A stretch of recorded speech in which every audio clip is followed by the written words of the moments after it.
It's Wednesday on Your View. Welcome to the show. I am Owolabi Ramon. As always, I have the ladies with me. Elijah, Nima, Akasha, Zabiri in the building. It's the hype, oh. She has missed the hype. My Nima has missed the hype. Welcome How back. you doing? Today I have a very, very sensitive thing to banter on. It's sexual molestation and harassment at public places. Yeah? Yes, and I would really love the help of Titi Vival, the Domestic and Sexual Violence Agency. So the Lamata Blu-ray line has its rush hours, and I have a witness account of a woman being groped. So you see a group of boys speaking a different language, and when one of them just rushes the woman, once the train stops and they want to enter, they'll group her, she starts to fight, then they'll start to outshine her, outnumber her by shouting her out. The woman will be crying. The security does not want an harassment, a case of fighting. They come and they see the person running mad. She's just been grouped. She's shouting. The security walks her out. The boys get on the train and they start to laugh. Yeah. This is very common in Yaba market. All of us, we saw this. They will touch your, all of those things. Let's call it what it is. It's mostly my Igbo brothers. Yeah. The one in the market. Let's not label. Yeah. The one in the market. Most of it's actually that. Once they close from the Balogu market, that happens. So this is a 4 witness accounts of this happening. And yesterday night, this is a woman working in a corporate entity, fully dressed in suits, being grouped. And of course, you know how she was crying. Yeah. She said, I'm even from the tribe. I'm married to the same tribe, and this is too much. So now we can't allow public facilities become scary and traumatic for women to use. Absolutely. So it's something that we must... The conversation, I think for every new development comes with its own challenges. So the train obviously... No, the train is... I know, I understand, but it comes with new challenges like these because... Empowering the security people to be able to deal with it. To deal with the kind of and then if situations. we can do as much as possible to reduce the rush so that there's a proper queue, there's no way of that rush. Because usually, I love the train. I've taken it a few times. We all stand and when the train door opens... Even in our regular markets, I've experienced this one too many times, even with my daughter. So this is when I go to the market in Aja, I make her walk in front of me and I'm behind her. And it's all sorts of touching and groping. Hey, fine girl. I'm like, even for a child... It's also a thing that you can take a stand against. The elders to start to talk. These boys are trained to learn trade, but they're not trained in morals. So absolutely. How are you doing, Chika? Let me come to you. I'm very well. I'm good. Happy to be here again. This morning while Morel's coffee was waking us up, it just got me thinking when Nima talked about different strokes working for different folks. So coffee might be great for someone, it's not great for her. So it's important that everyone understands that people, we're all different, and so when you find what works for you, stick to it, and it doesn't make you less of a person. If Good to see you, though. Good to see you. It's been a while. Yes. Oh, she was on the show and she came with the vibe. Thursday. Oh, no. It was... I'm not sure I've been with you on the show before, so I'm pretty excited. One time, just one time, yeah. How are you doing, Tokwe? I'm very, very good. The jury is speaking. Yeah, it was a birthday gift from one of my smallies like that, and I love it. It's not something I would have walked into a store to buy. Definitely not, but I now find myself reaching for it. Almost every month I'm using it. I'm like, I didn't know I needed something like this in my collection. But I wanted to say something. I had a conversation with somebody yesterday about freeing ourselves from expectation, that the biggest regret many people have is that they did not live the life they dreamt. They lived a life that was based on people's expectation. Oh, your husband expected you to be like this. Your parents expected you to be like this. Your aunties, everybody's expectation. But when you're now at the point of death, you're not thinking about, did I make my mommy happy? Did I make my daddy happy? Was I happy? Was I truly happy? Did I live a life that I dreamt of? And I started asking myself the question. I know I'm living in my dream, but I'm asking myself, am I dreaming big enough? Do I need to free some expectation of, they say Takwa is doing too much. Free those expectations and dream bigger and, dare to do more things. I just want to encourage somebody out there to don't hold back based on what they're expecting of you. Fantastic. I've not been wearing your Benga Atme jewelry on the show. Oh, she wore it yesterday. You had an event yesterday. I wore it yesterday. But I mean, please bring it on. We'll see how it's going to be. I'm recovering from breakout. Serious. Last few days it's really stressful. I don't know why. Stress just came on to me. I'm not sure how, but gradually it's easing out. So I'm getting myself back. Let's go on a short break now. When we come back, we'll look at the front pages of the paper. Stay with us. We'll be right back.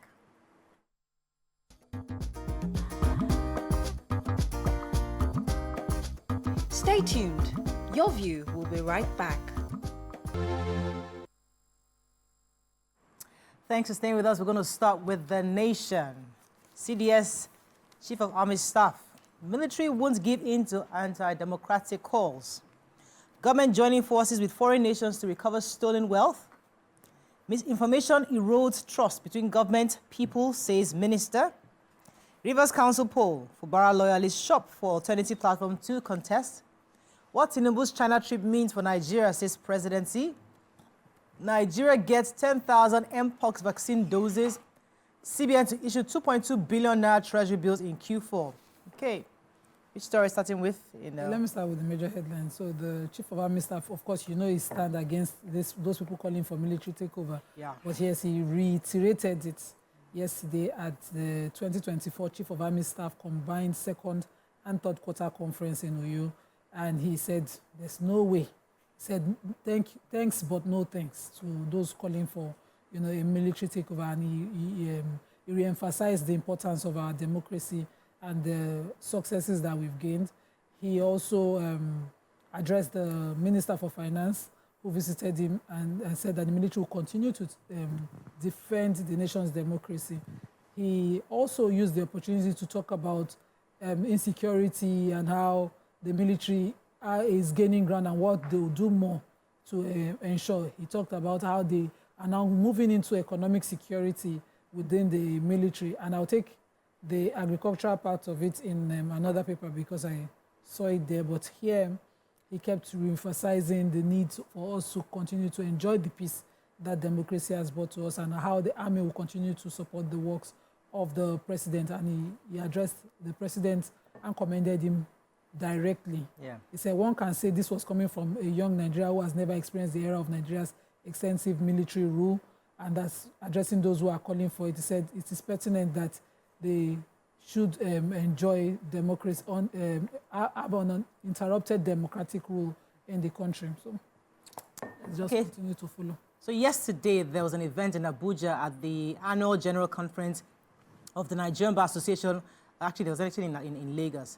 And there, the Attorney General of the Federation, Minister of Justice Lateef Fagbemi, SAN, yesterday spoke and said that Nigeria was working with foreign nationals, foreign nations, to recover more looted funds back to us. He said that his ministry was rallying at the anti-corruption agencies to speed up all the prosecution of corrupt persons in the country.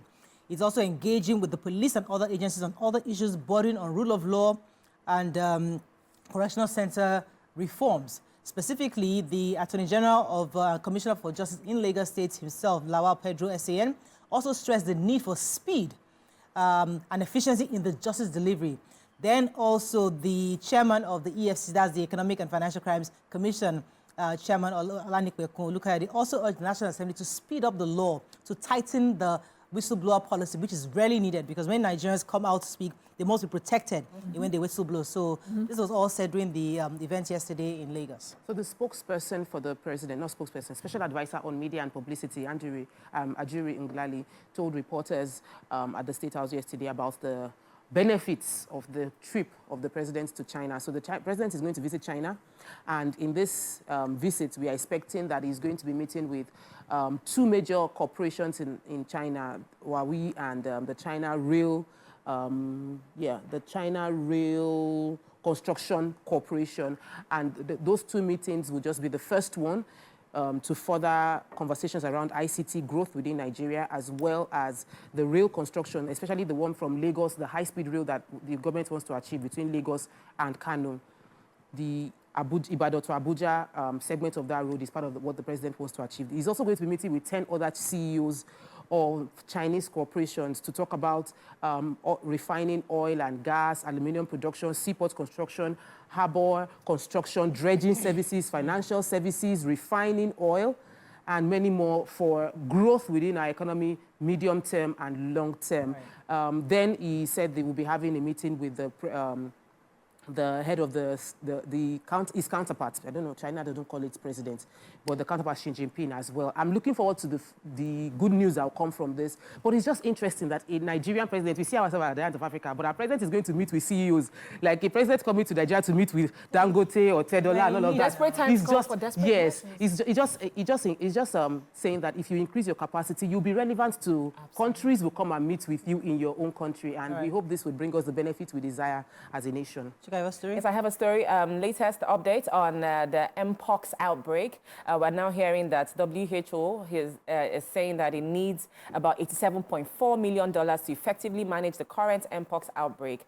This funding, according to the Global Health Watchdog, is required over the next 6 months in collaboration with countries, partners, and other stakeholders in containing the spread of the disease. Now, WHO has said that the funds would be directed towards the implementation of essential strategies or activities which are detailed in the Global Strategic Preparedness and Response Plan SPRP, and this was unveiled on Tuesday. Now, according to reports also, Nigeria has received a donation. This is the one that, really affects us at home. We've received a donation of 10,000 doses of the Linus vaccine from the United States government as part of its effort to combat the Mpox outbreak in the country. Now, the federal government has said that these vaccines would be rationed. They would prioritize frontline health workers, the most affected regions and the most vulnerable populations in the country. Moving on now to the Punch, governor slammed for wasting 160 billion on viable airports. Somebody should have that story. I do have Lagos, that story. Calabar Highway demolition, 100 landowners team up for fresh legal war. Abure Oti on collision course over the LP National Working Committee tenure. Lagos conducts red line rail test run today. IG vows to rescue 2,149 kidnapped victims. And AMCON said to sell Ibadan Disco. Okay, let's take one story for the break. Let me quickly take AMCON. So the AMCON Managing Director and Chief Executive Officer Gbengalade has said that they are looking to, after emphasizing the importance of power sector to businesses, they are looking to sell Ibadan Disco to, he said, call them deep pockets. He said Ibadan Disco was taken over by AMCON in 2022 due to insolvency, and they've been managing it, but they know how important it is for you to get proper investment. And so they are in the process of selling it. It's not being sold yet, but they are fully in process, and they are yet to conclude the sale, but they are looking to sell it to those who can pick it up and make it viable again. I hope that is done soon. Let's go on a short break now. We'll come back, we'll continue with our review. Stay with us, we'll be right back.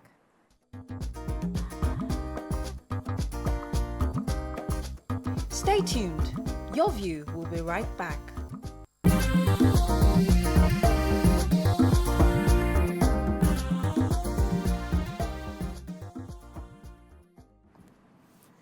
Thanks for staying with us. We're still reviewing Punch. What's the story? Chika had that major headline. Yes, I have a story on viable airports. Governors are getting knocks.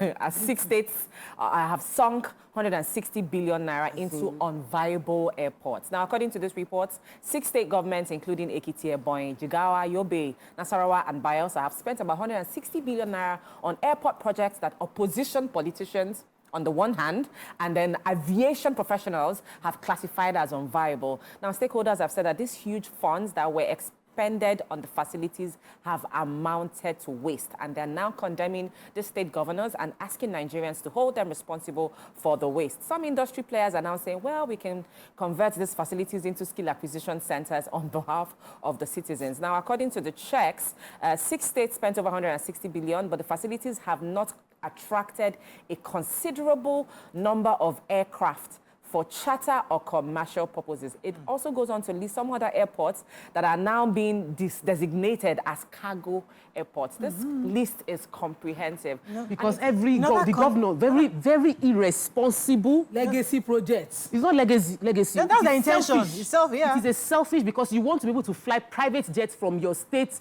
to Abuja and to other cities because your roads are bad. Most of them did not even build. Some were left halfway. It is corruption.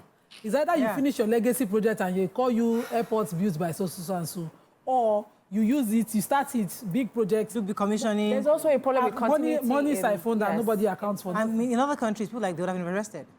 Just call them up and just throw them in jail. Reckless project. The Inspector General of Police, Kayode Egbetokun, on Tuesday gave the assurance that the police would rescue all Nigerians who are in captivity, especially in the hands of kidnappers. Egbetokun, according to a statement by his first PRO, that's Muyiwa Adejobi, stated this yesterday while appraising the effectiveness of the well-coordinated operations for the rescue of the 20 University of Maiduguri and Plateau State University medical students who were abducted in Benue while on their way to a conference in Enugu State. If you recall, that happened recently. According to the report on Tuesday by the data collection, we have about 2,149 Nigerians who are currently in captivity. And Egbetokun is insisting that he would ensure that these victims are released as soon as possible. The geopolitical distribution of the kidnapping cases showed Northwest have about 759 of those, the North Central 476, Northeast 408. The North has the most of the numbers. South is 216, Southeast 191, and Southwest 99 cases. So hopefully they can be rescued as soon as possible. Good news, Lagos State Mass Transit Red Line Rail will begin partial operations today on Wednesday. They announced this by the spokesperson of the Lagos State Metropolitan Area Transport Authority, Kolawole Ojelabi, in a statement on Tuesday. Said the train will convey passengers freely and run for 4 trips a day between Oyingbo and Agbado. The Red Line by Lamata is one of the 6 lines on monorail prescribed for Lagos by the Strategic Transport Master Plan. I'm excited about it, and I'm sure many people that live along that axis, they've been waiting for this to happen. So excited about this. This is a good news. And they said the partial operation is similar to what they did during the test phase of the Blue Rail. It's a major step forward in realizing the Lagos State government's vision of a modern, efficient, integrated, and sustainable transport system. Vanguard, Agodi in Southeast as kidnappers lay siege to communities. LP, National Working Committee, rejects Governor Oti's move to convene elective INEC. Army to review agricultural policy over food security, says Chief of Army Staff. Insecurity and the bloodshed, Khan Sultan urges federal government. Flooding, death toll rises to 170. Injured 2,000, displaced 205,000. And hashtag end bad governance, FG gets 17-point ultimatum. Okay, which story taking the Vanguard? Let me take the continuation of the Chief of Army Defense Staff. And so the Chief of Army Staff has said that they would review the food security policy of the Nigerian Army. And he said as a way of strengthening its soft power approach to resolving Nigeria's food security challenges, the Nigerian Army will, in the coming days, review the agricultural policy to better position the Nigerian Army Farms and Ranches Limited to significantly boost crop production so that Army can also release grains into the market at highly subsidized rates to support government efforts. Remember, we took the story and I think we made it a hot topic on how this was possible. You know, the Nigerian Army has their barracks controlling very vast land mass, and now they'll be utilizing it. We gave the Ojo, when the Senate, the House of Reps member on defense came here and talked about it on the show. And so now they're looking to improve on that.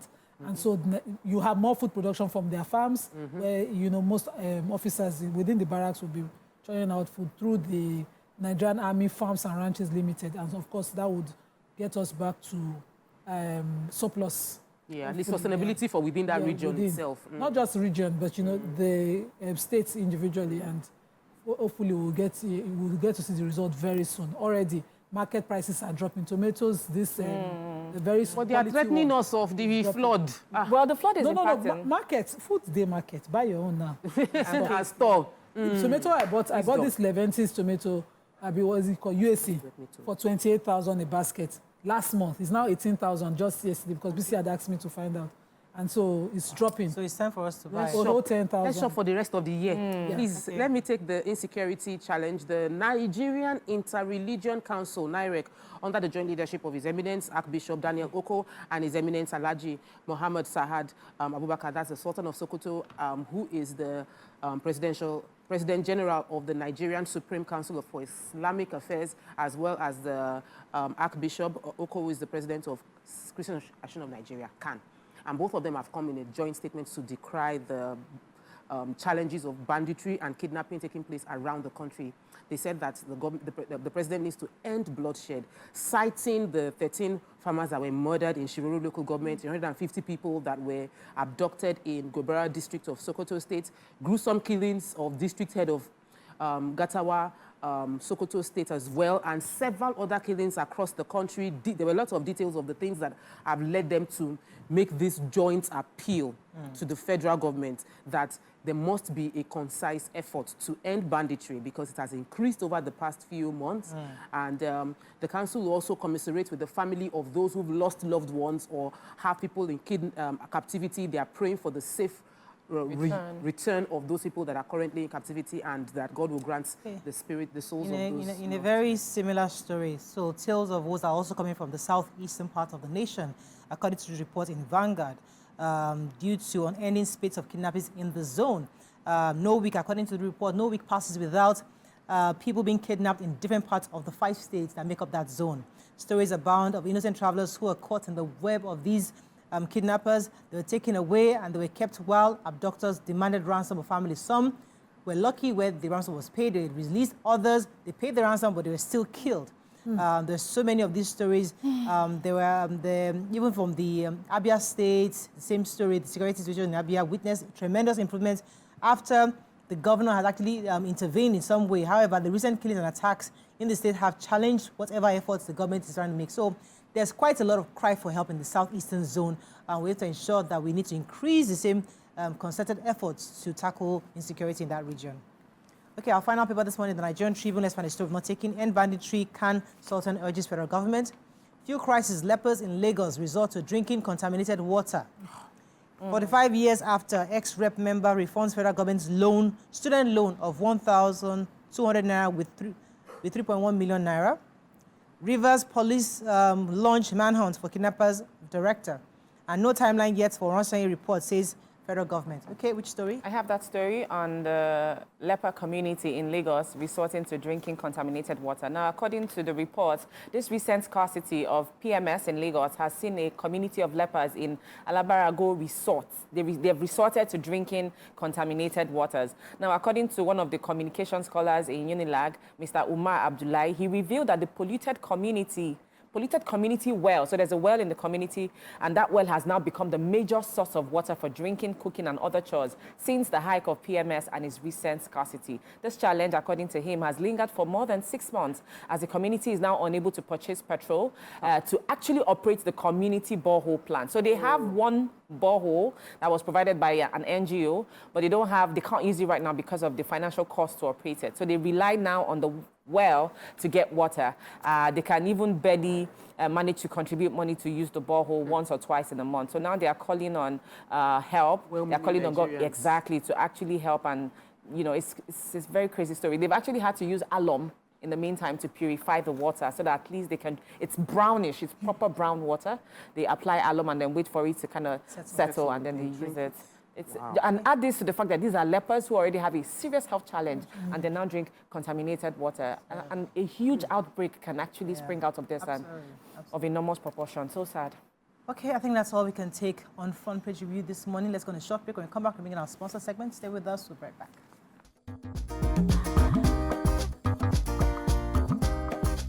Stay tuned. Your View will be right back.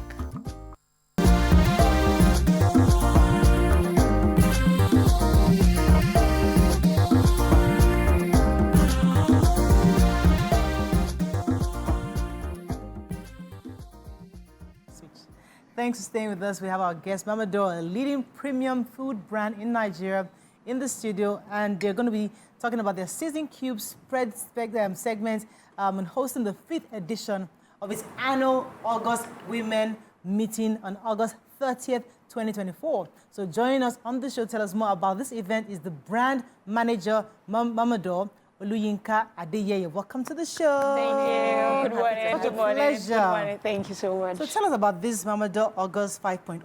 What is it about? All right, so Mamador August Women Meeting is the 5th edition of the annual event. So you know what August Women Meeting is, how it has always been a cherished tradition amongst Igbo women where they travel down to their hometown, you know, to deliberate on issues that affects them. So for Mamador, we looked at it in the year 2020 due to COVID. A lot of people couldn't travel down to their hometown. So we decided to cater to those women and, you know, bring them together. And we did it virtually anyway, to bring people together to talk about issues that affect them, socioeconomic issues, cultural issues. And now it has grown bigger. Now we don't even have fiscal events for this. And now we have women from all walks and all tribes join the event. So that's Mamador, because this one, I know the Anambra people. You're calling us. I grew up seeing their rappers in August. Yeah. Okay. But where will Mamador be holding this event? Is it in the southeast or where? No, we're having the Lagos edition. So the one in South is, we have a team there right now that's presently supporting the ones that we have there. So last week we had the one for the Anambra Governor's Wives event for that. So this one is for the Lagos, for people that cannot travel down. Yes, sir. So people in Lagos can attend this particular one. Nice. So for the theme of this year, the theme for this year is Nourish to Flourish, elevating health and wealth. How do you think that this truly relates to women's empowerment? Okay, so, you know, there's a famous saying that we are what we eat, right? And this is not just the food that we eat, that's physical food. It also means what we feed our minds with. And it means, okay, what do you expose yourself to? What information do you have? What resources do you have? And we, as a brand, we look at it and we understand that if women have the right information, they have the right resources, then they can take that information and then change their lives however way they want, whatever endeavors that they're in, you know, whatever. And what we have done is now to bring industry experts to come talk to the women, make the information very granular. And what we have done is now to pick out two significant aspects, that's the health and the wealth. We know in Nigeria, health is still, some parts of women's health is still spoken in hushed tones. Yeah, then wealth is still ambiguous to a lot of women. So what we have done is to bring industry experts to come and make the information very granular. You can then meet these women one-on-one, those are the industry experts, ask them questions that have been bothering your mind. What do you think I should do? You know, in this, my own context of my situation, what should I do? And so that's what the brand has had to do by saying nourish to flourish and elevating the health and wealth aspect of women. Fantastic. So thank you. This event, is it online? Is it offline? What are the activities lined up to engage people? All right, so like I said, it has grown. Before it was just online, but now it has grown. We now have it both offline and online. So for this year, it is also offline and online. Interesting. Exactly. So what are the activities that... All right, so of course, I'm going to have 4 key speeches by industry experts that covers around finance, covers around personal branding, covers around parenting in this generation, covers around health for women, because we looked at and these are major tension points for women. Then also there's going to be cultural performance. And also we are not just a brand talking about finance, we're also going to be supporting women. Wow. So there's a pitch for women to win a cumulative sum of about 3.5 million naira. So we have people that have sent in their proposals, we have viewed that. So there's going to be a final pitch on that day that we give the top 3 people. Do you want to mention anybody that, you know, will be leading conversation on the various topics that you've mentioned? Okay. So for women's health, we have Aproko Doctor coming in to speak on women's health. Yes. For finance, there's Shola Adeshake, who is a finance guru, right? And for parenting in this generation, there's Sandra, who is a certified coach for parenting in this generation, just to talk to women about, okay, looking at how children are evolving now, how do we talk with, how do we engage children? What is the way to, you know, work with these children now? Then we now have personal branding. There's a lady named Tomi Balogun. You know, this is someone that we have watched over the years that has grown. She is now a business as a person. So we want other women to be, women have a lot of gifts, they have a lot of talent, but they don't know how to maximize it. They don't know how to get money out of the gift that they have. And that's what Tomi Balogun is coming to speak about.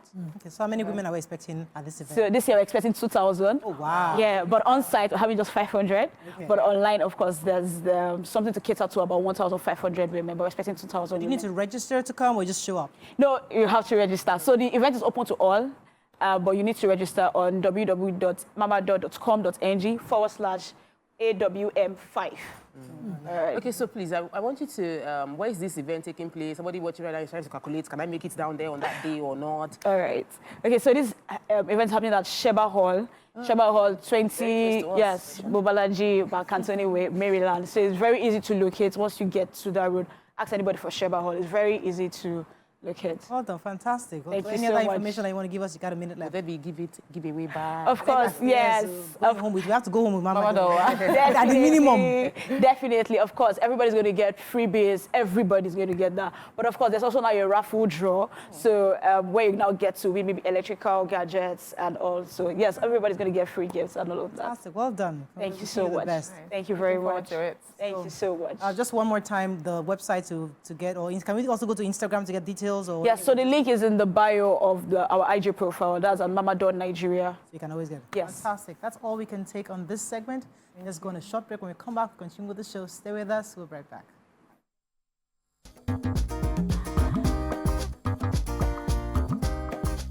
Stay tuned. Your View will be right back.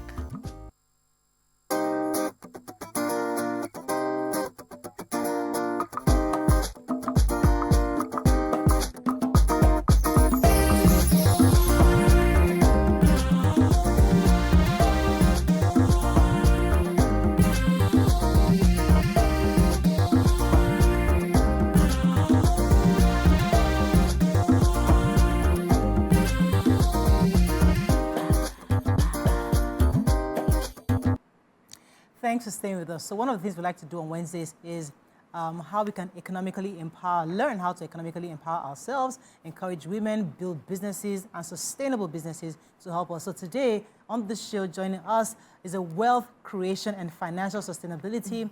He's a multifaceted professional with a passion for creating positive change. He's a forward-thinking individual with a deep passion to see people live the best lives possible and see organizations and establishments and nations be better.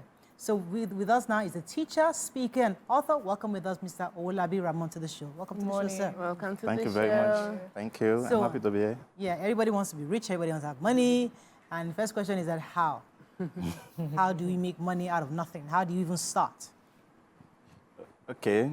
Yeah. First and foremost, what I'm about to say here might sound like what people call aspire to perspire. You know, they say they give it that name because they believe that some of those things that they teach are not practicable. But what I'm going to say are things that I practice myself that gave me results. So I'm not teaching theories, I'm teaching practical. So now, to make money, first and foremost, one thing is to make money. Another thing is to be rich. People think that it is because you have money that you are rich. But it is not true. It is because you are rich that you have money. If someone that is not rich come in contact with money, it's just a matter of time. They will go their separate ways. So in the journey, the first thing is for you to be rich. You don't have rich. You are rich. It is when you are rich, the money comes with being rich. You understand what I'm saying? So I don't know if that makes so from what sense. you're saying, is being rich a state of mind? Is it a mindset shift that now begins to transform the way you view money, your activities around money? Can you expatiate further on what you say about being rich, or then money comes? Being rich is about who you are. Being rich is about, and there's a story in the Bible that will probably explain what I'm trying to say. You know, there's this man that was going on a journey. He gave money to people to invest for him before he gets back. So when he gave one 5 talents, according to the Bible, he gave one 2, he gave one 1. The one that got 5 invested the money, made a lot of profit from it. The one that got 2 also did something with it. But the one that got 1 went to hide the money that was given to him. And then when the owner of the money came, he said, the ones that did not have, he gave that one that he had, he added it to the one that had. And he said, those that has will have more. And the one that don't have, the little that they have will be given to those ones that have. Yeah, we know what the Bible says. Well, how can how can we create wealth? How can wealth create, or how the wealth journey? How does this even start? How does the person start it? How would you say? The first thing to do about creating wealth, being on the journey to being wealthy, is to sit down and desire it. Okay, it's like moving from point A to point Z. I want to be wealthy. Okay. Now, number one. Number two is the fact that you become the person in the sense that you have to first start from the mind.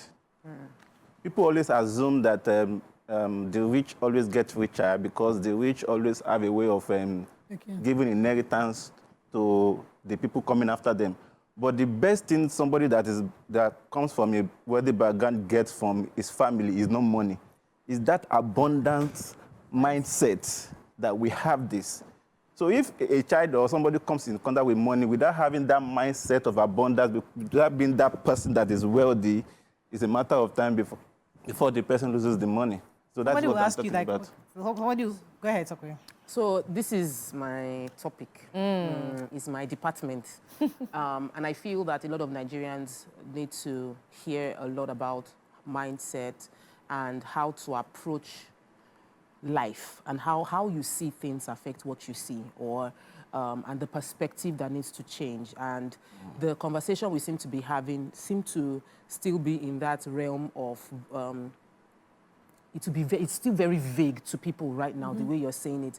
You need to help us to break it down in a way that people can relate it. My story. Okay, so tell us your story. Yeah, let's start with it. People are watching. How much money does this man have? He doesn't look like Dangote right now.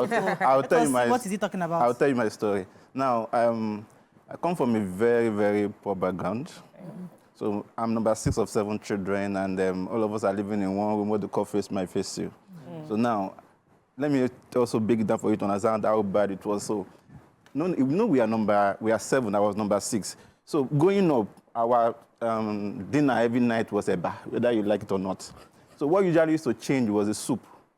So it depended on the pocket of my dad. So now they will not give us one big fish for the 6 of us to share. You know that the first one will be the one to share it. So it will still be the first one to pick. So by the time we wanted to divide, we just divide the fridge into 2. Bam. So the remaining half to the rest of us. The 5 of you. And I was the 6th. By the time it was getting to my turn, it would be remnant. I was a kid, but I didn't like it. I would just join to my younger brother, go and eat it. I would just storm out and go and find something else to eat because I was not comfortable with it. Now, that's number one. So then another thing was that as I was growing, while some people believed that it was their destiny to be like that, some people believed that it was fate, they were having pity on themselves, not me. What I was doing was that I was trying to get inspirations. I used to hawk plantain. So now, when people used to hawk plantain to other sides, I chose to hawk plantain to the side where the rich were because I was getting inspiration. These people do not have 2 heads. These people do not have 3 heads. How would I be able to do it legally without having to engage in crime? So that is now, if you look at the 7 of us, you could see that this particular person is different from the rest in terms of the fact that the way I was seeing, I was allowing the poverty to motivate me. I was not dwelling in self-pity or wallowing in the fact that, oh, is it me? Oh, God, why? No. I was motivated by the poverty. I was ready to do something about it. I was ready to move forward about it. I was getting information to the point that before I even entered university, I already knew how I wanted my life to be. Yeah, you wanted better. Yes. You had a mental What did you now do? So now when I was at the university, when I was in year 3, I was beginning to prepare for my life after school. So I knew, I studied physiology as my first degree. So I knew that getting a job with physiology might be difficult. So as at year 3, I was reading the medical courses just for exam purposes. I was getting books, Think and Go Rich, Who Moved My Cheese, all these kind of motivational books. I was reading them. I was beginning to envision myself. I knew I was going to be successful. So I decided to say, okay, from after school, this is what I was going to do. This is what I was going to do. I was beginning to plan my life in a particular direction, while many other people are feeling like after school, we just dust our certificates and go and look for a job. So I was living by design. I was not living by what the economy was saying or what the society was saying. Everything I was doing was deliberate. So that is why I said, so when people say they want to make money or they want to be rich, You have to be deliberate. you have to be deliberate. And let me say this, my focus was not on being wealthy. My focus on being influential. My focus was on goals. How much impact do I want to have on the society by so age, by so age? So when people chase money, most of the time they do the wrong things. But when you choose impact, you chase after goals, there are some things that happen naturally without you chasing after them. Money comes to you if you are wealthy. Money comes to you if you are meeting your goals. That is why Richard Branson says that if you are in business just for the purpose of making money, you are better off not doing anything. But you know, making money can be stressful. How can I make money without stress? You know, let me not say I'm doing MMA, but everybody just like so small work, plenty money kind of mentality. Can you work? Small work, plenty money can actually put people in trouble sometimes. Let me give you an instance. You know that all these sporting bets stuff are just coming up regularly now. Yeah, it is because people are trying to get money without stress. And eventually they get stressed because betting gives you just 3 chances of winning. And it's just a matter of also the rich getting richer. Because if I'm rich, I have a sporting bet company and the poor, with this money they have, they put in my platform to make money. I'm getting their money. I'm getting richer. So to make money sometimes does not require stress. But in the real sense of it, you have to be ready to give something for it. Mr. Ramon, let me ask you, because I know that one of the reasons why you're here is for Nigerians to watch and see that a regular person who had a very humble background can come from that and inspire themselves and make a better life for themselves. And it's important because we also, as a show, that we try to speak to all Nigerians of all levels. So I'd like you to answer the question as regards, did you need money to start making wealth? Because people are saying, where do I even get the money to start? That's always the question. I'm a poor person. I don't even know who's going to sponsor me, who's going to help me, who's going to believe in me. I have nothing. So how did you start? So that is exactly, now, even that question itself, that how do I get wealth without money?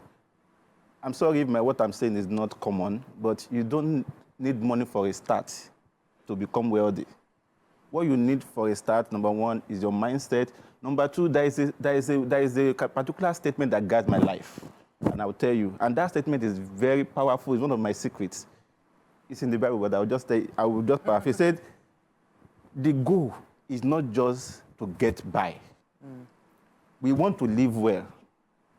But our foremost effort should be to help others live well. With that as a base to work from, common sense will guide us through the rest of the way. So now we want to make wealth, we want to have money.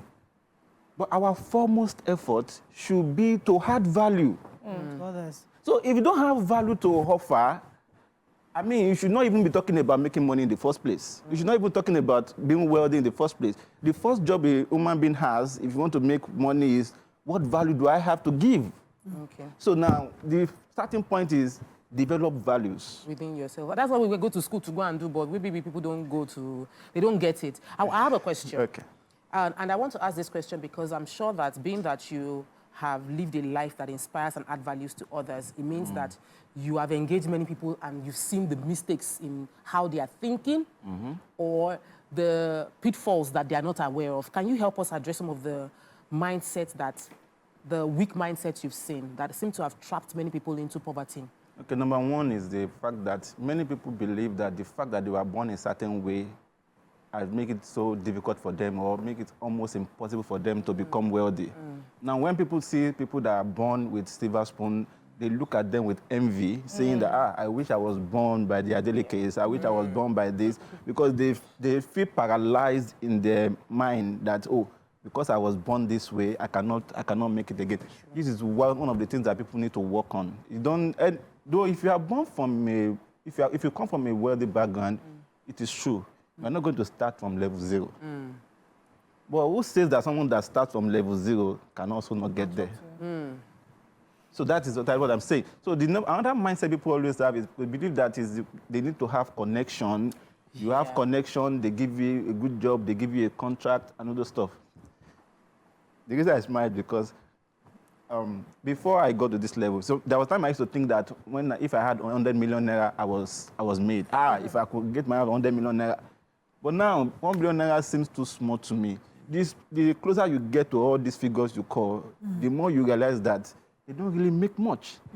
What makes you rich or wealthy in the long run is a constant life of giving value, not about the money. Is financial freedom possible? Is it in this Nigeria?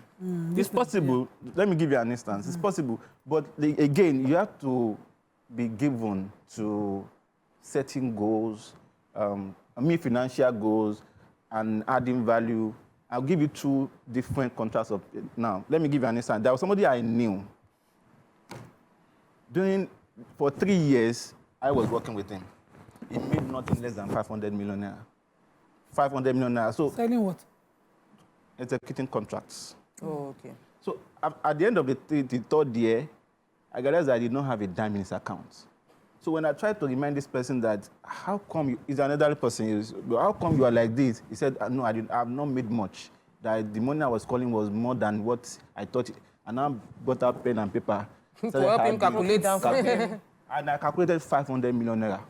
Boom. Just like gone. In that same space, all I made was 25 million. But that 25 million naira is doing something, even up to now. In finance people will tell you that there is an actual value of money. There is a real value of money. The actual value of money is nominal value. 1 million naira last year is 1 million naira this year. But the real value, as at last year, 1 million naira will get me 2 tons of iron. Now, 1 million naira can barely get me 1 ton of iron. That is the real value. The same thing with human beings. When you give 10 million naira to someone who in his making is poor. All right. So I would just like to piggyback on what you've just said, taking into consideration the current harsh realities in our country today.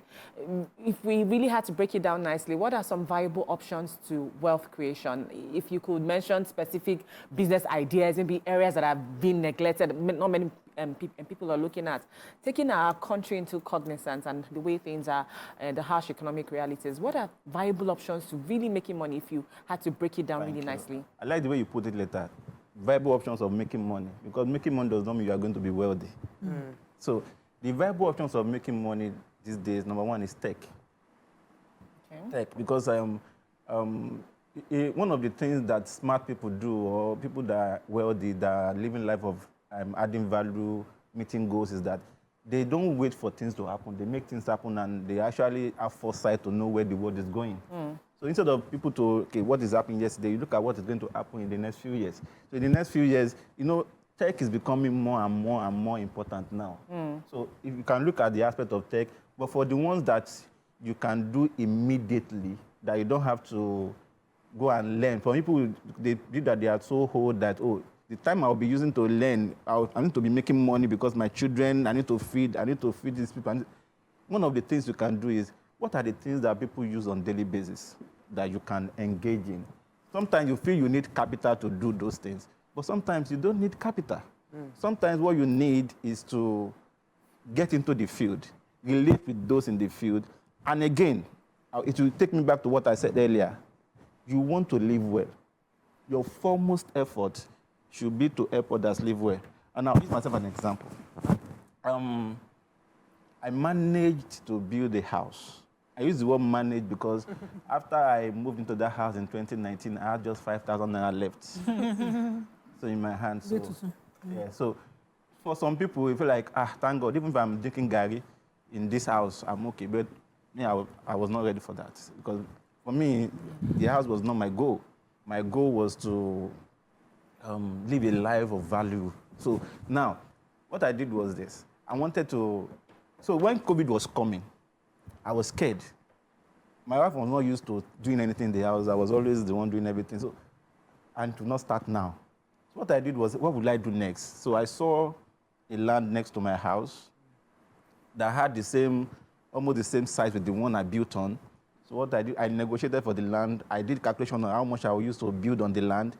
So I saw that if I built the prototype of my house on this land, I was going to save 10 million naira. So I sold the house while I was living inside.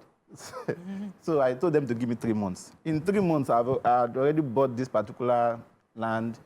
I'd already built. I had enough money to take care of my family, and then I moved.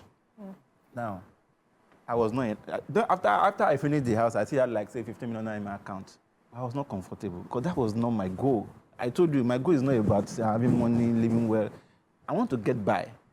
But my goal is more than getting by. My goal is about being successful. So when I now saw another land beside that same one, it was a bigger one. It could take like 6 duplexes. It was a 300 million naira project that, yes. And I did not have more than 60 million naira. So what did I do?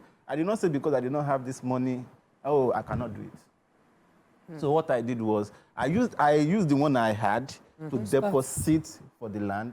So the next thing I did was, who are the people that would need help with this thing that I have?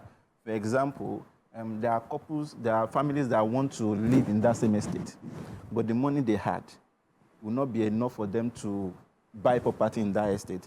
I needed money to build this project. They needed the property that they could buy, that they didn't have to break the bank. So what I did was, okay, you know what? This property was supposed to be 60 million naira when I'm done, but I'm still constructing. Pay 40 million. Hey! You sold some units off plan? Yes. But at that time, particular time, that was my first. I didn't know what they call off plan. I didn't know. I was just that was what got me into real estate. My idea was to say, okay, let me just source for fun. So when I gave the first person I gave that offer to, thought this is crazy. This is too cheap. So, but the woman, I don't know. You know, women are intuitive. She just said that she just had this confidence to deal with me. So the second day, they already dropped 25 million from the 40 million. But the husband is a soldier. He was telling the wife at home, like, are you sure this guy is... Money is insured. They can find the husband was like, this guy is young. He cannot be claiming to be doing the kind of project he's doing. Number 2, it's too cheap. So by 6 a.m. the following morning, because I was living beside the project, Coco on my gate, the woman, are you sure you are living here? Yes, I am living here. Just to confirm. So now... Due diligence. After you have already made payment. So what I'm trying to say is so that actually taught me something. The gap between you getting where you are to getting where you are going is about meeting people along the way. Unfortunately, I have to wrap up with it, but I think what I've learned from you today is you had the hunger. From day one, you knew that you were not comfortable with status quo, and you wanted to move to the next step. And that, I think, is crucial.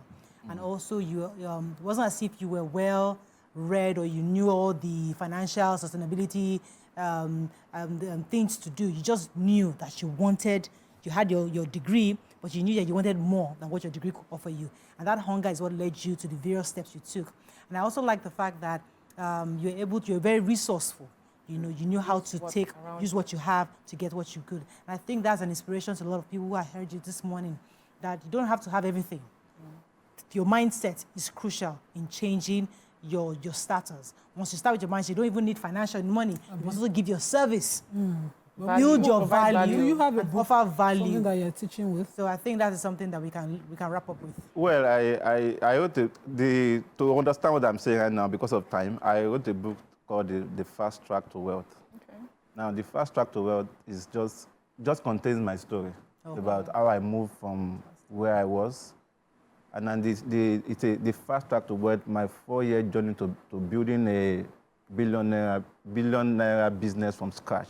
Fantastic. Yeah, in 4 years, I built a $1 billion business from scratch. So those are the things that Wishing you the best. I mean, we're happy to have you to share your stories on the show. Thank you so much for coming.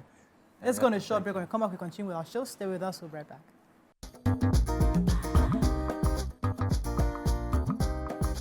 Stay tuned. Your View will be right back.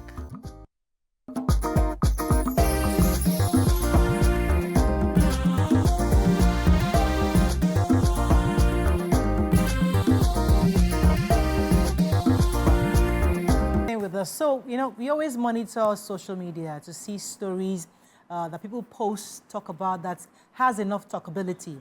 And one of the videos that got our attention was one where a lady who had lost her husband was seen complaining bitterly about how her late husband's dry cleaner insisted that he was going to collect the money for the services rendered, even after knowing that his client, her husband, was late. Now, this stirred up conversations from different parts of the country. People, some had the thought that it was insensitive of somebody to come forward to ask for a debt by somebody who's late. Others says, it is just the right thing to do. You know, why would you want to hold on to a debt? You know, the earlier the better. And there's various angles to this, but what are your own thoughts? Let's talk about it, because these things happen in families, in homes where widows or widowers are forced to pay a debt owed by their late spouse to different people. You can join the conversation on 081 0764 1679 090 241 63440. You can also tweet to us at TVC Connect. Please hashtag YourViewTVC so we can read the tweet. I know that there was a movie I had watched years ago. I'm not sure the name of the movie now, but a woman who was mourning her husband, you know, and then while she was really sad, the family was around her, supporting her, and then I think somebody from the bank or somebody came into the house to say, her husband is in debt. I think that so the house they're living in was going to be taken by the bank, the cars, everything, and suddenly she dried her tears. But the person that I'm here crying over actually was a wicked person to put us in this kind of debt. So immediately she was upset, and at that moment she realized that okay, she was now left in penury because this man who she has loved put her in that situation. So now someone will argue that in that movie that was it the right time for the bank to come forward? I mean, she was still mourning.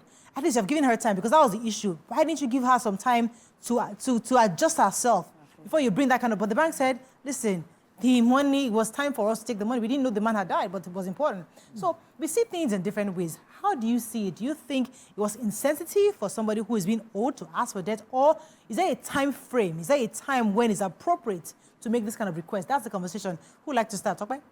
Okay, so from the story, the example you gave, and the story itself that we're talking about, I think that if the difference between both is that for the company, the bank, it comes as, it's not an individual. So there is a corporate entity.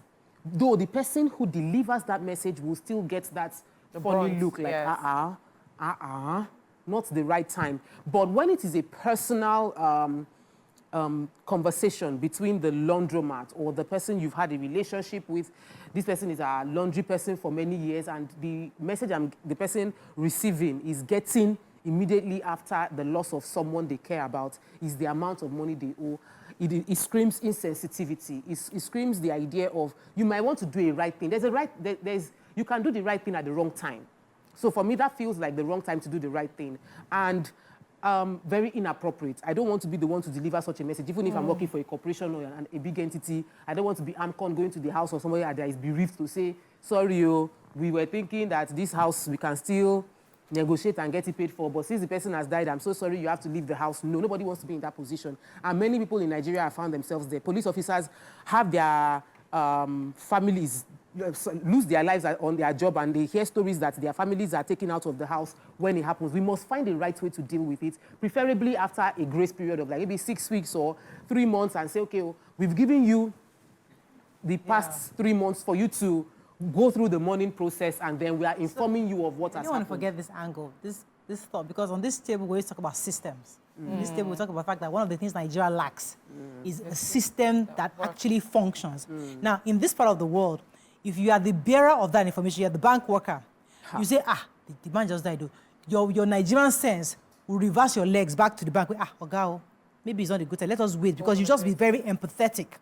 But if you're in a system in a different country that actually works, you have nothing, you don't care about what's happened, who died, who not died. Your own job is to deliver this message. And it's your job, if you don't respond in 7 days, by closing down this house. That's a system that will function. So again, when you're talking, I'm talking about, we always talk about systems in our country. So how do we infuse our Africanness or our cultural sensibilities to things like this, that we can pack that for a second? But let me come to you, Chika. What are your thoughts on this issue? And then This is a very tricky one. Death is something that is very touchy. It's something that impacts everyone, regardless of strata or walk of life. But just as you have said, and this is the truth of the matter, this conversation can be very contextual, and it is contextual because we are Nigerians. Regardless of how much systems we want, we are first Nigerians, and so when we're trying to employ and deploy systems, we will take and deploy systems that work for us based on cultural context. we cannot lose our essence of who we are as a people. And so while I get the fact that, for instance, that man, the deceased, might have had a direct debit that was actually mandated on his account to say, on this day, this amount will be deducted. For instance, just to give a case scenario. So are you saying because by chance the man died on that day, the direct debit which had been automated would not happen? We know that would have happened, and no apologies to anyone. But on the flip side as well, I hear what Atokpa is saying. The laundromat business, it's a small business, and the way the story has it, the owner of the business sent the young man to go pick up the money. The young man came back to him and said, look, the person who gets this cloth, you don't die. You say, hey, go and collect my money now. So it can come off as a bit. I'm not saying they were family members or best of friends or they had a long-term standing working relationship. It could very well be like it was a very official relationship that they had. I mean, the deceased and the laundromat service provider. But then again, also, the woman made the argument for the fact that, okay, this service was not rendered to me personally. It was rendered to a family member. I probably had no idea that this contractual arrangement existed between you both. So, because she said, go to the morgue, go and collect your money. So let me put this scenario out there. Let's imagine I'm the laundromat owner, and my children just sent back home because I couldn't pay school fees. I'm having issues with revenue. People are owing me money. My kids are home crying. I couldn't give them food. And I know that, okay, today, this amount of money should come in. So you can take this money to school. So I have my own needs. Now I send my staff, who are those owing me? Where are they? This Lagbaja is saying, that list, go and get my money. And then I come back and say, somebody passed. No, I'm trying to put a context for you. What you just said, I wanted to just go for it to the fact that one appointment all of us have is that we're going to die. Yes. So we must, as in the context of Nigeria. I understand. I'm trying to put a scenario of, we are seeing it from the woman's perspective where my husband just died. If we look at it from the perspective of the woman, the owner of the laundromat, he too has a need that these children are not dead, though. They are alive, but they are starving. They've been sent out of school. He also has a need. So where do we draw the lines? Let me come to you. What are your thoughts? For this angle, because I used to, overthink the prophetic teaching that, you must clear the debt of the dead person. But with this example you're giving, imagine that at the time you were in need, I had taken some compromise of my own need to give you money, hoping that you pay it off later. And then maybe you intended not to, or you intended to, anyhow, but you died with this debt. The helplessness I'll be in, knowing I can never recover my money, and that need that I had to compromise is still there. I might never really be pleased with you. Babala Olu said something funnily one day when he fainted, and I was like, my shake for me, and you mokum your own lewe. Do you understand? I was like, can you say such a thing that your daughter will blame you that you didn't finish training her? And then just, in retrospect now, I'm thinking of this, because when I saw the video, my first response to the woman was, be grateful that somebody told you, because of the Islamic teaching, that a dead Muslim will not smell paradise and will be tried in the grave if he is indebted. So we are enjoined as Muslims to quickly clear the debt. And you see them at the burial. In fact, it was funny because when I commented, people started coming and say, in my religion too, in Christianity too, it is announced once the and we bury quick. So it is announced immediately before the inheritance is given to deduct debt. Before anything is called the property of the real property of the dead person, debt deductions must happen. So what if they don't have it? No, then the property itself, whatever they took the loan to fund, must will be and usually family members are even made to donate if for instance, it is taken for just a lifestyle thing. The person did not really invest it. It's not a bank loan or anything. Those of you that are children are advised to now raise the money amongst yourself. So if you love him, for him to ascend the next life, because we believe in the afterlife. So that's the way it is taught. It's not something you rationalize. So when I saw the woman saying, go to the dead, I was like, no, you never loved this person. Okay, now, please play it backwards. My dad died. We were asking. Nobody came forward. And I saw him, because he's a scholar, he listed and put money in compartments for everybody he had promised. So he had promised a girl, I would fund your going back to your family in Ghana. The money was in an envelope, listed. The one everybody listed. I was the one who came into his room and met everything listed like that. And the one he wanted to use to travel, BTA for traveling, everything listed. named and kept. And so we did not have any problem. But we were sitting at the house 3 weeks past, not up to 3 weeks, and a stranger walks in. First person walks in, I was like, I heard Baba died though. Just totally strange to everybody in the house. But because the gate was wide open, people were visiting. He just sat in the parlor there for hours, looking at us strangely. He didn't say anything. Then another person came. He came with another student of my dad, and he says, Baba used to fund my businesses, so he gives me money to fund my businesses. And whenever I bring it back, we say, how's your business doing? If I say it's not doing well, we say, go back and reinvest. And the man was saying, I'm owing him because he never collected his money. And we're all looking at ourselves. My mother said, he would have waived it, waive it. Okay, if that person had come with a big money and we wanted to give us, I would say he should go, Abi. So it's the same thing. If he comes in and says Baba owes him, immediately, even before, because of the teaching, we're all looking, what do you have? Keep in case, just in case. You have to raise the money. So when my mom died, I mean, I didn't know that I'm not a man who's a Muslim. And I don't want to bring any religious connotation to this conversation because everybody's different. But I know somebody, in fact, so he hasn't paid the debt, but he thought it was right for me to know. Their mother gave me this amount of money. Yes. I don't have the money yet, but I will pay it whenever. So today it hasn't been paid, though, but I am aware. He has disclosed to me that this is the amount of money that I'm owing your mother for it. So I get that angle. But the conversation I'd like us to understand is that why was this woman feeling like she was being... I don't agree. I don't agree with the woman's response at all. Okay. I do not believe that you know someone is owing money, because if you, especially in marriage, but even beyond marriage, family, you get the benefits when it is good. You will lick it together. Yes. If it is blood, you will take it together too. That sense of oneness. When the good comes, we all enjoy the largesse. When it is bad, we take it together because we are one family. What are you saying? I am of the opinion that if you owe money, you pay the money. I don't like the fact that it is immediately after the person's death, without regard for the soul of the deceased, that the debt is being asked for. That's my own opinion from what I saw. That, the person came back, you heard the person, they said, go back and collect the money. I think it was 3 days after. And you went to request for money. They said this person has died. Is there a timeline, you think? I feel like the response would have been back, we come back and commiserate with you after we have gone through the burial. Kindly, it is noted. Okay. The responsible thing is for the woman to say, I'm so sorry, we're grieving right now. After we are done with this burial, we will pay. May I decide? But wait, I feel the conversation should not be that, go and ask the dead person. Okay. It should not be that at all. It is inappropriate to do that. Own up the fact that your bereaved person, I mean, the person who you've lost, deceased person is owing a debt, and you that you are left alive will continue the legacy of that person in a positive way, not to disrespect the legacy of that person by saying they should go and ask the dead body for the money. Very inappropriate.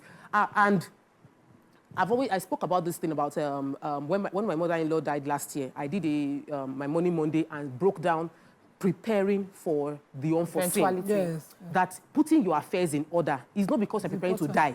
It's because you want to ensure that the people you are leaving behind will have peace of mind. So when you know, whatever your age, once you are above 40, even if you're in your 30s, once you have property, have order of this is what I have, this is what I'm owing, these are the people I'm owing money to. Have it written. It is organization. It will bring peace to those you have left behind. Having life insurance will bring peace to those you have left behind, because you might have debts that will show up and you don't have funds in your account to take care of it. Your life insurance can then support those you have left behind to be able to pay off all those things. So it's important that we take care of... I wanted to disagree on, the timing. Because that was what your objections were. So you agree that she should not feel entitled, but the timing. Now, in grief, whatever you delay, might just be continuously delayed. If, for instance, because the young boy sent came with his clothes. So it's like somebody delivering something, and let's even say the accident just happened immediately, and somebody brought goods that he had ordered to the house. Is his clothes, they have been washed, and you keep it. It's his property. It's something you will give to his children. What you do is to take away any impediment to, so properly passing over. Other family members it doesn't matter. No, Nima. It's also a valid one. We're looking at the simple ones, because I love the fact that you mentioned it's not a bank loan when your first... because those are the complicated things. Those are the things that they have to come in to show you evidence of. Now, the person comes in with the evidence that, we are finished washing. He don't die, yo. He don't die. He don't die. You have told him the person is dead, but you come and take. The person is the one with the discretion to say, I let it go. No, of course, that's not. You understand? It is not your. I think it takes a level of understanding to know that it's not in your grief that you blame the person coming with that information. But we know that even grief in itself has stages, right? So when something terrible and unexpected happens, grief has stages. There's the part of the rude awakening and the shock. It's like 5 stages. I can't understand. So yes. So my point is, while it is true that sometimes you can make your life easier by dealing with something small really quickly and just say, oh yeah, go, let me focus on what is at hand. But also people react to grief differently. Some people are not even in the mental space to even deal with something like that. What I would also like to say is the fact that, you know, when all is said and done, I'm only accountable or responsible for my own actions. So how many times have we seen where, you know, we cannot control the actions of what people do? Sometimes our family members let us down in gravest of ways. I really have no control over that. The only thing I can do is control my own actions. And so the woman... Discussing this matter concerning the woman who was mourning and the dry cleaner came to her. And I think Chika was saying something earlier about the timing, that when people are grieving, you don't know their state of mind. And I'm going back to this timing issue. Is it a cultural thing? Because I remember that when my mother was mourning, it was while she was mourning, we're all over in the house, Daddy just died. And then my dad's family, brought in our last born. He says, this is Alao's dad, you know, because now you now talk about the mental health of the mourner or the chief mourner. Is she ready to accept a new child? Saying that her husband had a child, though, there's an away macho, and this is the person, you know, that thing happens, we see it. All the time. So the culture is that, is it culturally permissible, therefore, for us to, the earlier we do this thing, we wait for the man to die, and I say... Sometimes they like to do it like that because that shock will prevent her real reaction. Yes, people do it because when, especially even at the burial place where you're pouring sand, they say, the person must... We've seen plenty movies where it is at the pouring sand that somebody else will not come and pour sand. You're wondering, who is this person pouring sand? They say, his guys is from outside. They have to pour sand too. Because they know there's shock in that moment, there is less drama that is likely to happen. By the time they would come back home, things can be dealt with. So the woman's done there. Yes. There are rights that you talked about. No, it's not a hand. It's not about the shock. It's not about the shock. It's about in your splitting. Yes. In whatever you're doing at that moment, the reality is that he's dead, and all people have entitled to him that have a right to him must also exercise the same rights. It's not that time they'll say Ajeko Sukunto because of what, and the other person would have missed his right to his father's burial. Agreed. So it's the same thing when a person, there's a preparation for eventualities that, you know, I have because of my faith. And it is preach. But I've seen Muslims fail at it, saying, you're supposed to not trust in the next second because it is not known. Yes. You're supposed to be prepared that no matter what, this and this and this are what you must do. So even in grief, the way I grieved was, okay, he's dead. I wanted to cry. I went somewhere, I started crying. I was like, no, it's not time to cry. Right. Where's the best grave place? Where is this? Where is that? You arrange the things that must be arranged. That's who you are. There are other people that are not like you. No. There are other people that are not like you, Nima, and we must give you. I just said it's a training. And I said I've seen Muslims fail at it. They did not. The way you say they fail at it, it sounds like you are judging that person for their inability to manage the situation the way you were able to manage it. Some people can manage shock. I have friends around me that when things happen, they just be like they cannot even move. I'm the one saying, that's electricity, that's shut off the electricity. Cleaning up this. I can react in the face of shock. Some can't, which is why I noted down that may we have the right people around us when we are in a moment of shock. Yeah. Because in most cases, Mariah shared a story of how when something happened, it's shock. When somebody goes, it is shock. Some people are crying, some are wailing, some are in shock, some are like, they can't even think. You said somebody came in and said, where's mommy's jewelry?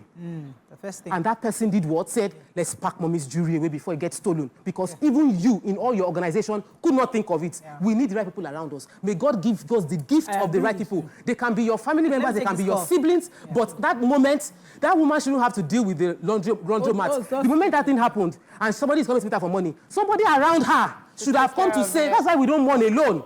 So that you are not dealing with the issues alone. Somebody else around you will say, let me stand in gap for you. This laundry man has come. I'll pay for it. Okay, let me she doesn't have to deal with that issue in that moment. Has been holding for a while. Good morning, Garuba. You're live. All right. Good morning, Mariah. Good morning. Good morning, Lima and Sophie and the other lady there. You guys are doing fantastic job. I don't know. My take in this issue is that I don't know from where I came from, and my take, and the Muslim I'm from North. We know that right from your childhood, they will tell you that if you borrow money from someone, if you died, the family or degree, whoever, they have to pay that money before you take it to the grave.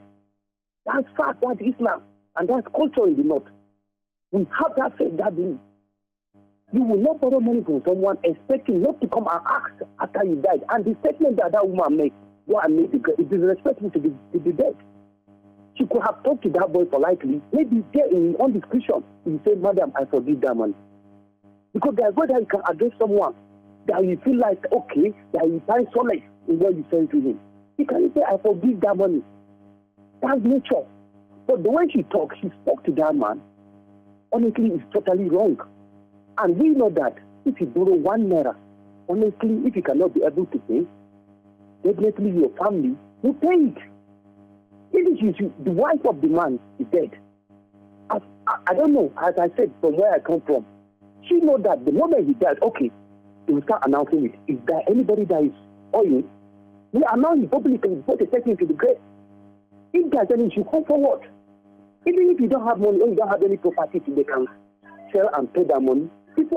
Thank you very much, Garba. I'd like to highlight two things. First, while it is important to actually begin to carry this narrative of being actively prepared, not just for death, but for eventualities, I like that angle that we have actually touched on, and that's something we must preach, because to a very large extent, there's still a small section of our people who feel that you are bringing negativity on when you prepare for something negative. It's like, more like you are jinxing your negatives and eventually. Yes, but still it's something no one likes. So some people feel like the minute I write my will, it's almost like I've already put my debt out there. So it's important that we talk about preparedness on the one hand.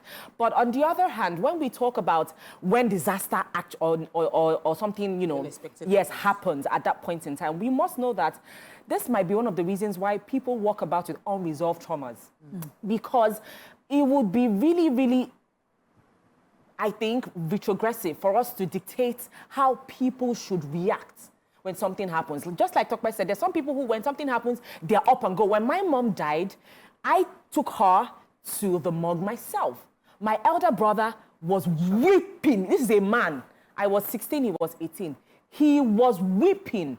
I actually was the one who was with my mom when my mom died. And the minute he saw that my mom wasn't breathing anymore, he started to wail. I was the one who, from the things I had seen on movies, put cotton wool in her nose, called an uncle came, we literally carried her in a bus to the morgue. My brother was transfixed, like he couldn't do anything. And so it's important that we make room for people and their fragilities and understand that different people would react, and we should the healing process is something that is really fragile too, that we must not tamper with.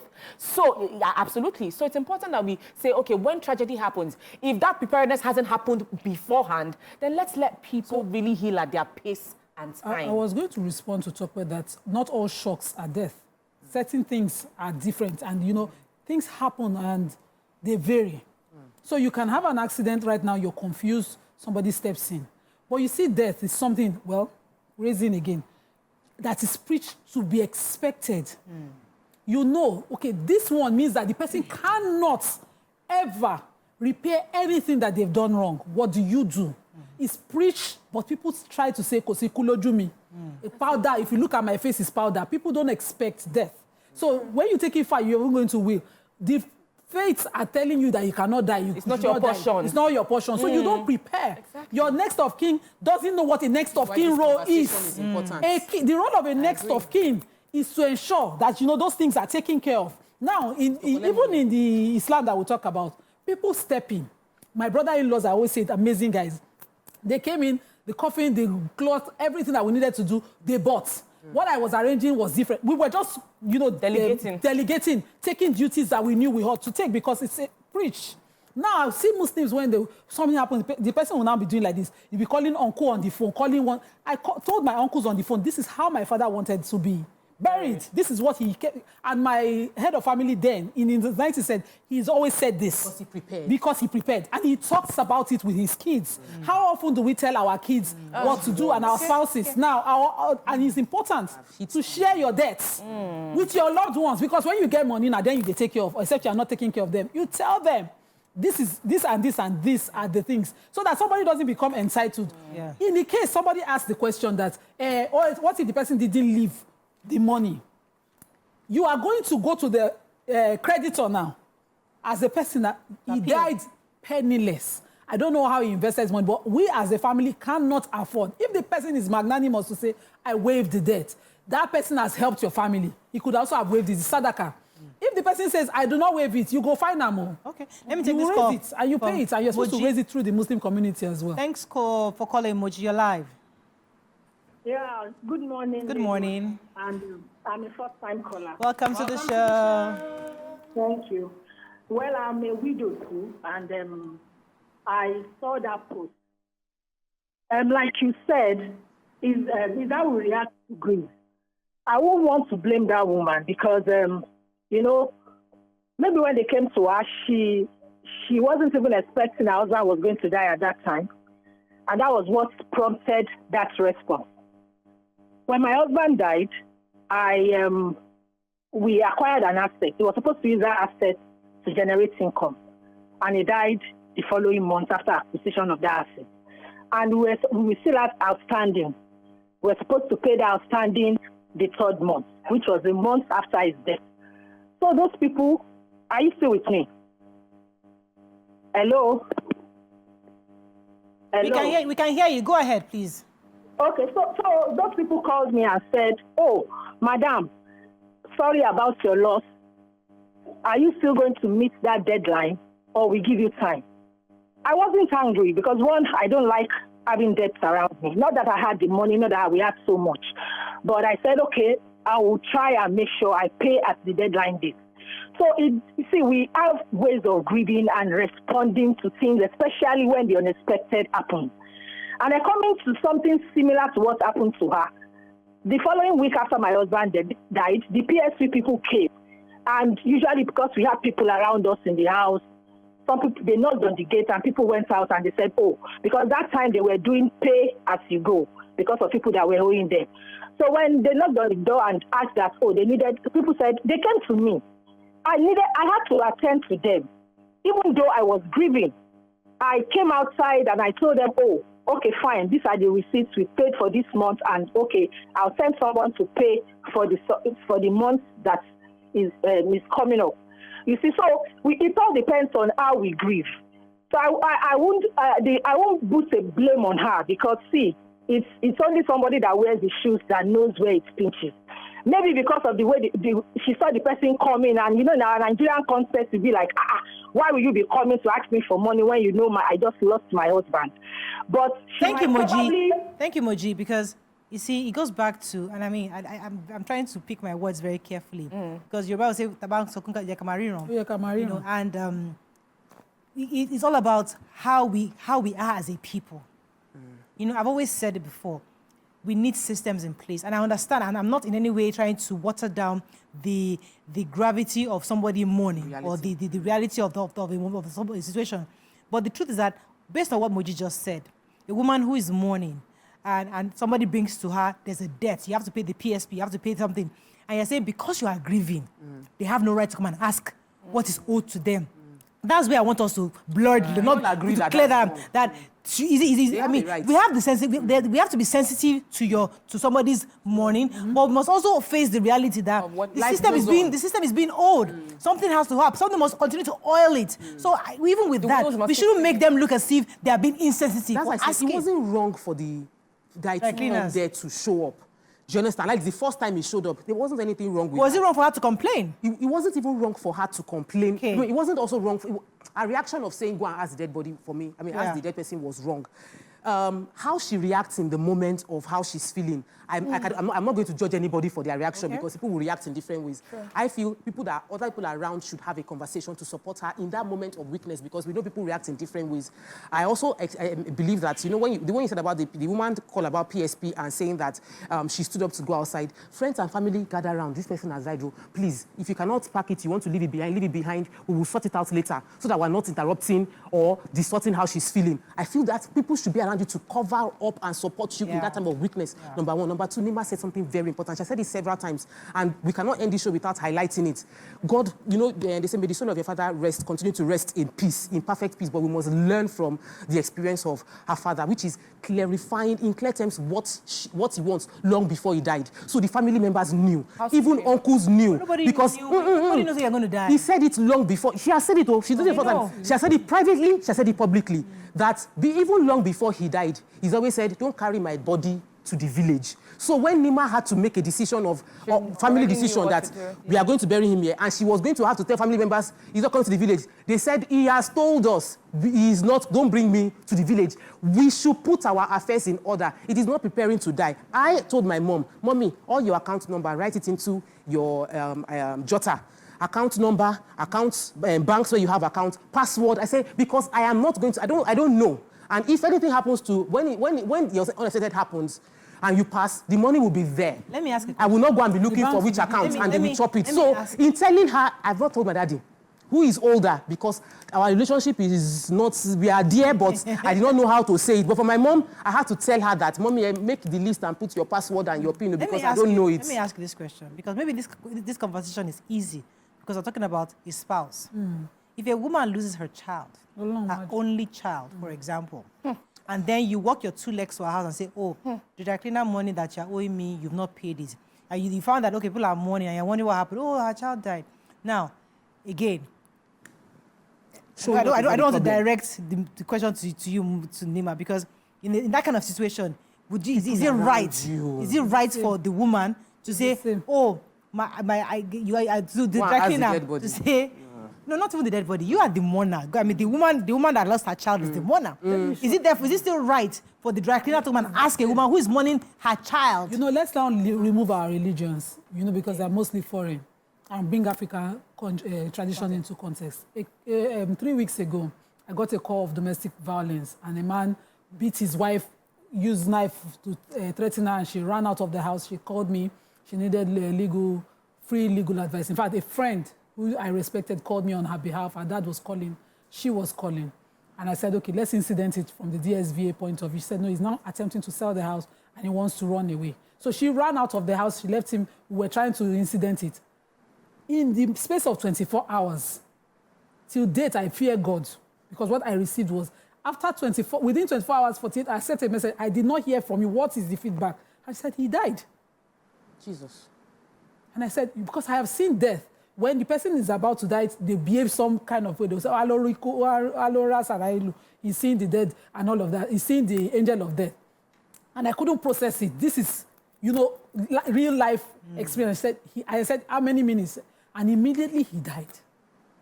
Family members whose child died moved into her house and take over from the everything. Wife. So she has not been able to enter her house because he had used knife to pursue her, and her kids she was grabbing to run out of the house, to go to police to incident. She has not been, she said, I cannot approach that house. She has not been able to enter her house. Family members have taken over the house. Now their child died. Let me tell you something. They say when person they cry, they see road. If they see clearly, let's stop all these things. If assuming that woman at the time she died, one relative of the uncle was busy carrying things in the house, she go see him. The one way talk something, she go see him. Yeah, I had someone who's a family friend of mine. A child died while I was quite young. And she remembered to tell her sister who was coming in that because of the fight we had, you came here to mourn me. She was in grief, but she saw her sister, and her sister started crying that it's my child that died too. But at the time she saw her sister, her first reaction was, you are here to mock me. To be honest, I've grief. We say yes. But grief doesn't take away. I'm so sorry. It doesn't take away. What about the one we cannot discuss, where people go to the hospital, mother, child die, and husband has to pay hospital bill? Hospital go collect money. They will collect. But sometimes they give grace. They give grace. They give grace for period. The funny thing is, I have seen some people their own grief manifests in ways of taking charge. Efficiency. Yeah. Yes, so that's it still boils down to what we're saying. Yeah. Some people, when something bad happens to them, they cannot move. They're literally transfixed. Some people will do everything and do it well as if nothing happened. And you'll be looking at them like, is everything okay? Only for that grief to be surfaced at some point in their lives later. So I honestly feel like this conversation, it's very nuanced. You know, there are layers to this conversation, but I do agree with the need for systems, for preparedness, and then in the heat of the moment, let us not lose our humanity and empathy in tiny, small ways that we I can. think that's a perfect way to end this show. Thank you so much, Chika. That's all we can take on today's conversation. I hope that you've learned a few things as we have. Have a great day. We'll see you tomorrow. Bye for now. Bye.